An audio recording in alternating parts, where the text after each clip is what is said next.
morning. Good morning.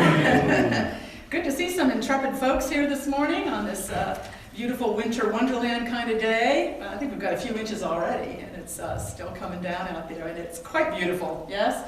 Just beautiful. So, and I know they're out there working on those roads as we speak this morning, so we will hold them in our prayers for quick and efficient work. Glad to have anyone joining us online as well today. We're so grateful for your ongoing support all through this the winter, year-round. It's what keeps us afloat, and we are grateful. So I always like to start with just a couple of little announcements. This one you've kind of been hearing for a few weeks. We have a winter food drive going on for the food pantry at People in Need of Delaware County. So every Sunday, you can just bring in some good quality canned goods or packaged foods, and we make sure they get over to Johnson Drive, their facility over there, and I know they're much appreciated. There's a good sized box back there, I think, and we're building on it all the time, so we appreciate your contributions to that. And a possible class coming up, a Lenten Bible study, a 6-week study group facilitated by Cliff Miller. For the Lenten season. Lent is beginning soon, I think February 22nd, and up until Easter. And it's always traditionally regarded as a time for spiritual growth and reflection and learning. And so this would be a Bible study group focusing on the book of Matthew. So if you'd like to take part in that, I think there's going to be a sign-up sheet on the back table here. Or for those of you listening in online, you could just send a note through the website, contact us, send a note that you're interested in signing up for that. We'll kind of gauge interest before we confirm that. Anything else about that? Yeah. Okay. And I think that's about it for right now. So we'll just begin to think about prayer, and I'll ask Joe to come up and join me, and we'll kind of go into prayer with a song by Janice Stanfield called I Am One. And we're thinking about oneness today. It's kind of the focus. So I invite you to just relax and bring into your heart and mind all those you are lifting up in prayer, all those situations, all those lives.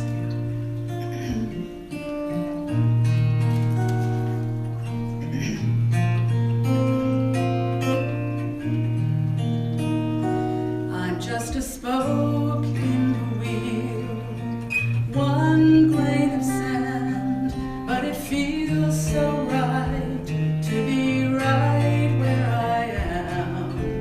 One little part of a much bigger plan, and the longer I'm here, the more I understand. I am one, we are one, like the rays of the sun. When it's all said and done, I am one, we are one. I'm just one drop of rain that falls from the sky, that runs to the stream, then the ocean by and by. I could do worse than to give myself up on the crest of a wave on this ocean of love. I am one, we are one, like the rays of the sun.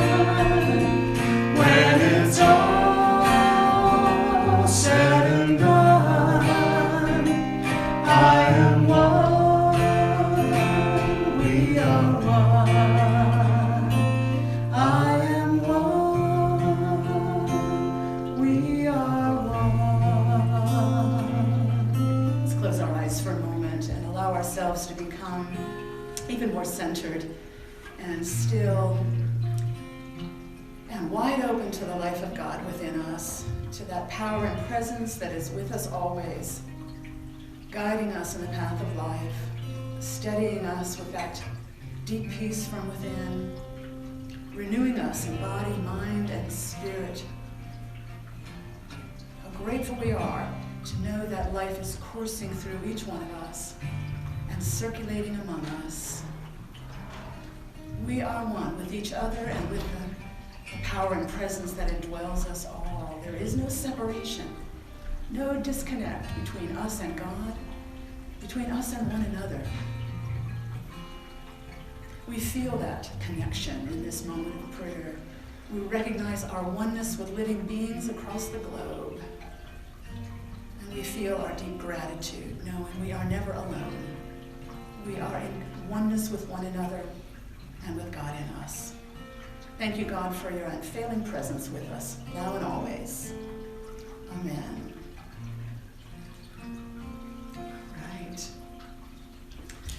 All right. We thought of this song by Tom Kimmel. Y'all remember Tom Kimmel? He did visit with us. We had him up here two or three times, I think.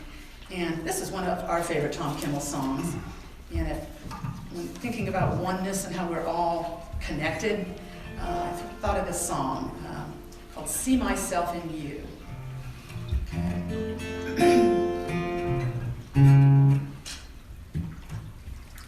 Capo, you have to put that capo on. Take that capo off. Oh, okay. All right. See myself in you.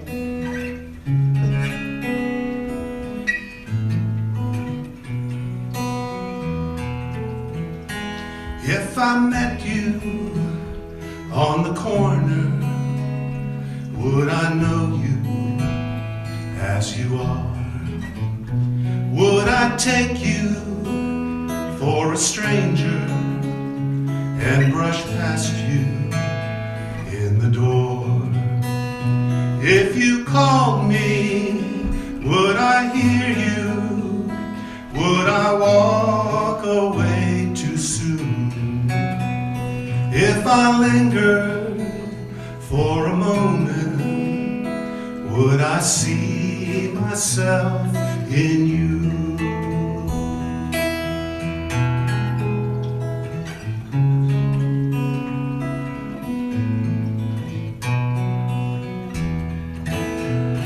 If I fought you as a soldier, if I had you in my sight, would you ask me to remember who imagined I was right?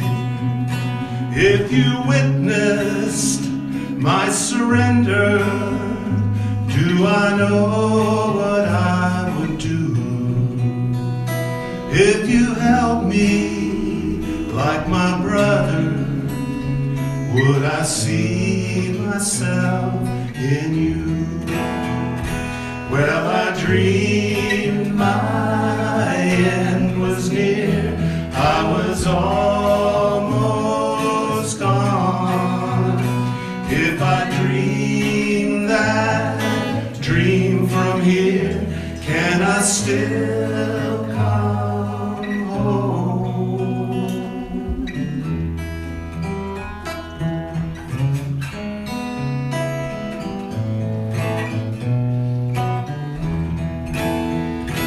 If you call me, would I hear you?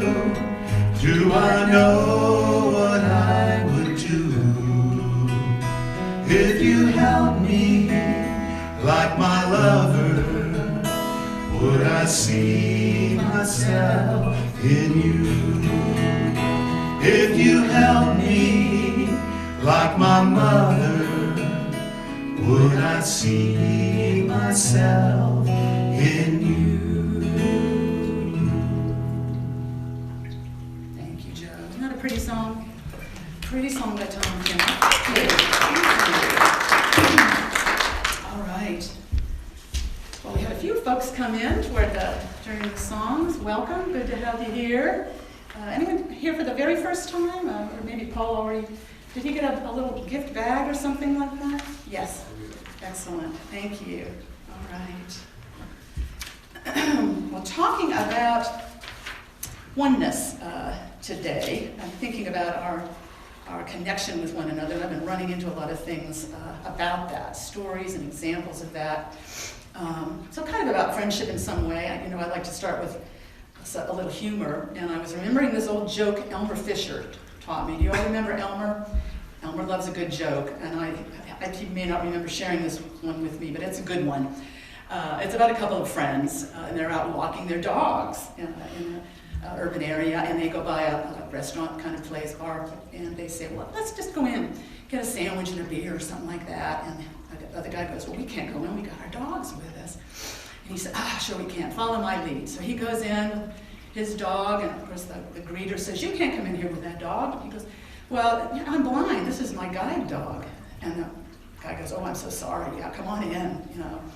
Well, so the other guy follows his lead, heads in. The guy says, you can't come in here with a dog. And he says, but I'm blind, this is my guide dog. And the greeter says, your guide dog is a Chihuahua? And the guy says, they gave me a Chihuahua? Can you hear how we're doing that joke? That's a great joke. All right. Well, thinking about how we are all connected, we are in this together. None of us is separate or apart. And it seems a fitting time for it. In many ways, we're sort of still rediscovering community and getting back into community after a pretty lengthy period of being very isolated and disconnected, or feeling that way. I don't think we ever really can be disconnected from one another, not at core. So kind of looking about that, I was thinking of an old poem by John Donne, No Man is an Island. I took No One is an Island from my title. And I was struck by something I caught. Desmond Tutu talked a lot about a South African idea called Ubuntu. Some of you might have heard of it. Archbishop Desmond Tutu talked about it often. And it was a core ideal during the effort to eliminate apartheid, this idea of Ubuntu that comes out of that culture, that South African culture. It's from Nguni language. It's a very difficult to translate term, Ubuntu, but it's a very common idea and thought about in a very deep way in places like Swaziland, South Africa, Zimbabwe. They all have this concept of Ubuntu as kind of a guiding ideal. And I was very taken with that. Tutu describes it this way, for instance. He said, God created us in such a way that I cannot be human on my own. I wouldn't know how to walk, how to think, how to be human except through learning from other human beings. My humanity is bound up in yours, for we can only be human together. I think that's a really important idea to reflect on and to maybe reawaken a stronger feeling about. And it comes right out of the heart of Christianity too. We all know that. It's a core truth in Christianity as well. Our oneness with one another and with God. Jesus said, I am in the Father, and you are in me, and I am in you. The Nguni proverb of that is a person through other persons. Very same idea. Being an old hippie at heart, I was thinking of the old Beatles tune. I can't remember the tune. I am he, as you are me, and we are all together. Anyone else? I am the walrus. That was it. That's right. Same concept being explored, being reflected on. So I think we've got that in all the spiritual teachings of the world, this idea of our oneness, of Ubuntu, our deep connection with one another. But we still have this mistake in our thinking quite often, this belief in our separation, in our disconnection. We think of ourselves far too often as doing this on our own, having to work hard to make our way, kind of self-seeking, struggling to get our needs met, forgetting we're deeply connected one with another. And as we help others, we're helping ourselves. As others we're doing efforts that feeds us, that helps us thrive. We are very, very connected. Tutu makes the point, he says, if you recall the happiest moments in your life, they're probably all from when you were doing something for somebody else. There's something to that, isn't there? If you reflect on the happiest moments in your life, the ones that seem most satisfying or meaningful, chances are good they had something to do with doing something for another. So I thought it interesting to explore this idea of Ubuntu a little bit. It has two main meanings as people try to translate it from the Nguni language. One of them is translated down to correct behavior, But in the sense they mean it is in a person's relations with other people. So right relations with other people, correct relations with other people. So it has to do with behaving well toward others or acting in ways that benefit the community. And they could be just things as simple as, helping a stranger in need, supporting someone some way. So someone who does that, they say, is a person who has Ubuntu, and they are perceived as, he or she is perceived as a full person, full humanity, because the understanding is full humanhood is only possible when we behave in such a way with one another, when we are good to one another. So correct behavior. This is really strong in Christian tradition, the very same idea.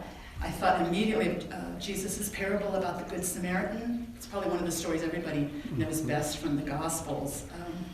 It's from Luke 10, if you wanted to look at it again. He's trying to illustrate this teaching, a core commandment that all his listeners knew and that he taught. Love the Lord your God with all your heart and with all your soul and all your strength, all your mind, and love your neighbor as yourself. There's Ubuntu for you, same idea. And he had a heckler in his audience, a lawyer who was saying, well, who is my neighbor? Kind of challenging him. And so he tells this parable of the Good Samaritan. And it could be said at any time, in any place. It's a story about a perilous stretch of road, a man traveling alone, and he gets robbed and beaten and left half dead by the side of the road. And then some people come by. A priest comes by. He doesn't want to get involved, and he crosses to the other side. And a Levite who was of a respected social class, and he too walked around, didn't go across the road. And then the third person was a Samaritan, who was a sort of a despised social group of the time, and Jewish people were not to have relations with Samaritan. It was a big social schism. They were excluded from culture.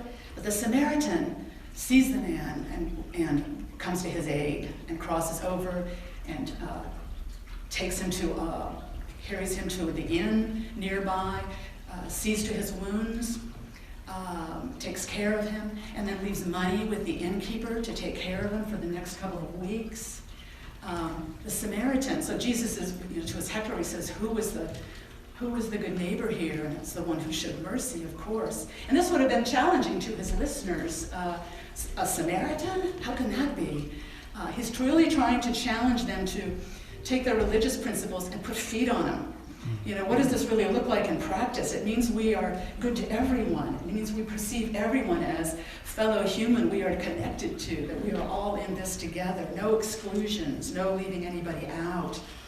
He was teaching Ubuntu, this very idea. My humanhood is bound up in yours.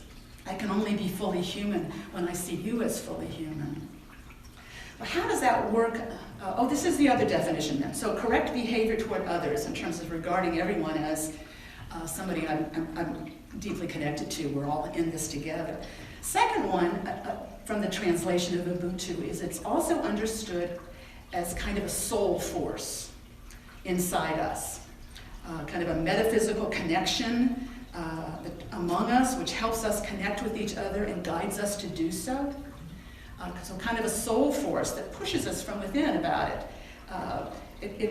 Ubuntu will push one towards selfless acts, one of the translations said. So it's sort of about walking our talk, acting like we know and really understand that my humanity is inextricably bound up in your humanity, that we are in this together and are deeply connected. It's a soul force within us, as well as a way we're guided to relate to one another. So how it works among us, I think we see it all the time, fortunately. It's active among us at all times. Ubuntu, soul force, guiding us to be good neighbors, to help others, to reach out to others. And as we follow that guidance of that soul force within us, we build more of that soul force within us. We build more Ubuntu in us. We become more fully human in the process as we practice this. And we become more of a blessing to others. And it can kind of escalate that way. We can increase Ubuntu among us, within us, in our communities. I caught a wonderful little story. You know, I love Steve Hartman, the journalist Steve Hartman. He's always doing these wonderful, uplifting human interest stories. And he did one recently, I think it was on the 15th, on CBS Sunday Morning. It's kind of a wonderful Ubuntu in action story. Talk about an elementary school in Hopkins, Minnesota. Some of you might have caught this story in the news. A 5th grade class there, Mrs. Julian's, Betsy Julian's 5th grade class at this elementary school, Glen Lake Elementary School. And some of her students, these 5th graders, it was bothering them that they had a fair number of disabled children with physical disabilities at their school, and it bothered these kids to see them off to the side on the playground. None of the equipment was something they could use, so they just had to sit and watch the other children play. And the kids they felt bad about that. It didn't seem right. A kid named Wyatt said, it just didn't seem fair that some kids were left out. A kid named Reese said, they didn't look happy, and recess is about having fun. Got that right. So they talked to the teacher about it, and Mrs. Julian said, well, that takes special play equipment, you know, in order for them to play on the playground like all the other kids. We'd need some special equipment, like adaptive play equipment. And the kids said, well, let's just buy it. Why can't we buy the equipment? And she said, do you know how expensive that is? It would be like $300,000. And they were undeterred, and they proceeded, and they started fundraising. So they started with collecting coins, and bake sale, kind of the usual ways. But then as the months went by, they got more clever. They contacted restaurants, asking for a portion of proceeds. They cold called businesses, asking for donations to a portion of their profits, and it went on for months until, with the help of the local PTA and the schools, I think, they did the last bit of it. They finally made their $300,000 goal. A bunch of 5th graders in a classroom in Hopkins, Minnesota. I think that's a marvelous story. A little boy they interviewed had been so bothered by those kids not having fun at recess. He cried. He was so happy at what they'd been able to do. And their teacher, Mrs. Julian, who was a remarkable teacher, what a wonderful woman. She said, my future as an adult is brighter, knowing that this generation of students, of change makers, sees something that needs fixing and they go for it. Mm-hmm. It does make all our futures feel brighter, doesn't it? We are connected. When something like that goes on, it lifts my heart up, it nourishes me. And they nourished one another, and it's spiraling even, it's expanding more Ubuntu all the time.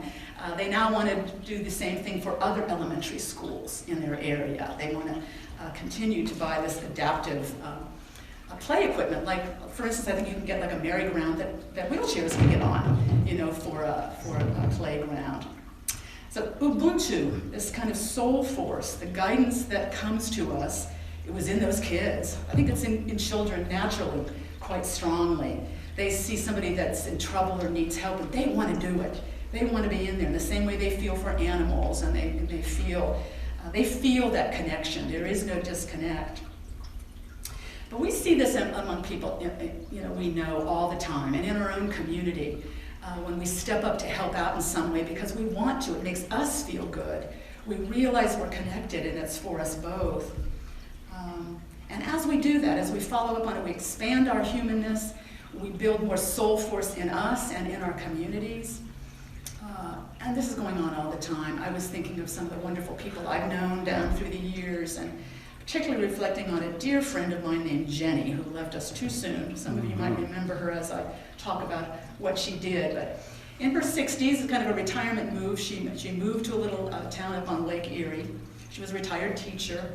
And she was guided to invest her time and energy in that little community in all kinds of ways that came to mind for her. And I remember hearing one thing after another. At first, she was kind of joined the flower pot watering team. They had a team in the summer that would go up and down the streets watering those hanging flower pots, and she had a partner she did that with. She was always supporting local businesses. If somebody had a new business in town, like there was a new popcorn shop. The whole shop was about selling popcorn. She was in there right away to get the popcorn, recommending it to others. I remember there was a new business trying to get going there. It was like a tourist golf carts. You could rent a golf cart to tour around town in. I don't know whether that business worked, but Jenny was up front right away to rent one out, and whenever friends would come up to visit, she'd say, let's go get a golf cart and tour around town. And then a big thing she began was she noticed the little stretch of Lake Erie Beach in her town was really in decrepit shape. Nobody was picking up litter or dead fish sometimes. There was nobody maintaining it, so people weren't using the beach. And she began to take an interest in that and got some other people interested in it, started a little group of volunteers about creating a beautiful, safe beach in the center of their town. And pretty soon she had a core of volunteers working on it, cleaning the beach every day. They bought a little shed to keep like chairs in, and they would rent chairs, beach chairs out to people who came, and they sold ice cream, and after a while they were making little necklaces out of lake glass, kind of thing you pick up on the beaches up there. And it turned into a little kind of a nonprofit to revitalize that beach. And of course, along the way, all this giving into the community, this Ubuntu, others were attracted into it, and this circle of friends grew. And among them, she met a lovely man who she married and spent the rest of her life with. These blessings abound as people are guided by that soul force to realize it's not about me self-seeking, trying to get my needs met. It's about me giving of what I have among those around me, into my community, and then I am blessed. We are mutually blessed, and this good neighbor thing grows and grows among us. It expands our world as well as all those we touch. So all that beautiful life of hers that unfolded in those retirement years, it was all from seeking ways to give, not seeking ways to satisfy self. Wonderful, inspiring thing to see this Ubuntu, this soul force in action. I think it's a good thing to think maybe in this early days of the new year. Really, it's an unfailing, perennial path to greater humanhood, to greater fullness of life, to greater satisfaction, greater happiness in life, to contemplate this, our interdependence, and to practice this Ubuntu. Follow that push from within, that soul force within us that says, maybe you can help here. See what you can do here. How can I help? And let that lead you to mutual blessings. Let them unfold from there. Amen to that? Amen. All right. Let's take that into prayer for a moment if we could. Deeply we realize we are one with one another. We are deeply connected with humans everywhere. My humanhood is bound up in your humanhood. And as we relate to one another in that way, we are blessed, and the blessings unfold and expand beyond our knowing. So we are wide open to the guidance of that soul force from within us, guiding us to share our gifts generously with those around us, to be a blessing in the world. And let the blessings come back to us and multiply abundantly. How grateful we are for the life of God within us, always guiding us in the path of love and peace and freedom. Thank you, God. Amen. All right. Well, we have another song, I believe, and it's one a number of you will remember from who have been coming for a while. Remember Devotion, the group Devotion? They visited the church years ago when Robin was here, I think, and they were a wonderful duo. And Robert Anderson of this group wrote this song called We Are One. And he's a good songwriter, and that's kind of and I play the egg on this one, don't I? Very fancy percussion instrument. Years of practice. Very good. All right. All right, Capo 3, we're good.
all the nations sing along.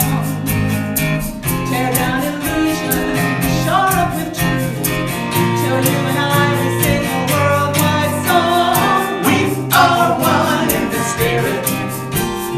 We are one in this world. We are one in the spirit. Everybody, every soul, everywhere we turn. We are one in the spirit. We are one. We are one in this world. We are one in the spirit. Everybody, every soul, everywhere we turn. Away, away, away, away, away, away, away, away, away, away, away, away, away, away, away.